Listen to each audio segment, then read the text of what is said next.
Double Dragon is a video game movie that has a really low rating on IMDb. I think it's got like a 3.6, which is not very high.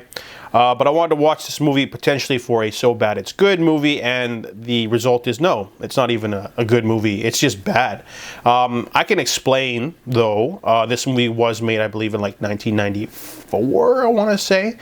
So it sort of copies the same formula as the Super Mario Brothers movie. If you're unfamiliar, there was a Super Mario Brothers movie with Bob Hoskins and John Leguizamo as the Super Mario Brothers, and they go into this magic portal under Brooklyn, and it takes them to an alternate dimension full of pipes and turtle creatures, and it's like a sci-fi dystopia. So they're trying to do the same thing for this, which is weird. It's a weird choice. But basically, Billy and Jimmy live in the dystopian city. They're martial artists. Billy's a bit of a hothead, immature jerk. However, they're brothers. Adopted, I guess, because one of them's Asian, one of them's white, and they are adopted by Satomi. She is like their guardian, but she doesn't tell them that they have a half of a magic dragon pendant, and the villain, played by Robert Patrick, has the other half. He's able to steal it, and if he can get both, though, he can have ultimate power. So he just shows up at their front door. And yeah, this movie definitely feels like it was made by a committee of old people, because like they don't have the martial arts element in there. They could have made this like a serious martial arts movie, but they didn't. They wanted to go for like a cheesy, you know, like kids should be able to watch this movie. Let's have the one character smash gumballs onto the floor, and then a guy slips and goes like, whoopsies.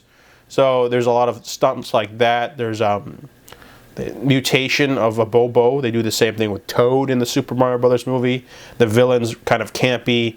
There's no plot. There's literally no plot. There's like no martial arts either. Mark Dacascos has the skill, but they don't really let him. There's like a scene where they're attacked by gangs and they just sort of run away. And there's a boat chase. There's an obligatory car chase. Yeah, they don't really base off the video game at all, because I don't remember the plot of Double Dragon. It wasn't their girlfriend kidnapped or something, and they had to fight gangs, but the gangs aren't really a big focus in this movie. Neither is the martial arts. It's more of a, you know, power of brotherhood, I guess. It's really lazy, and really, like, the movie is just, it literally has no plot. It does feel like it was made in the era of, like, Street Fighter, the movie, with Jean-Claude Van Damme and Super Mario Brothers. So in the mid-90s, there's a whole bunch of those. Mortal Kombat came out a couple years later too, so there's a phase of let's just pick a random video game and add stuff. Like, I guess they should have done this with Battletoads, because like they're toads, you know, that would work in a sci-fi setting.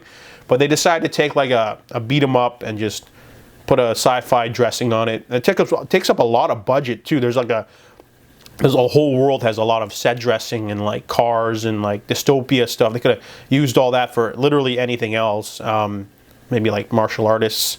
But yeah, Double Dragon is just one of those failures and nostalgic sort of bombs of the 90s. It's definitely one of those things, like a what are they called? The time capsule. It's like a time capsule to that time period, but it's not as entertaining as Super Mario Brothers. So I give Double Dragon a 3 out of 10.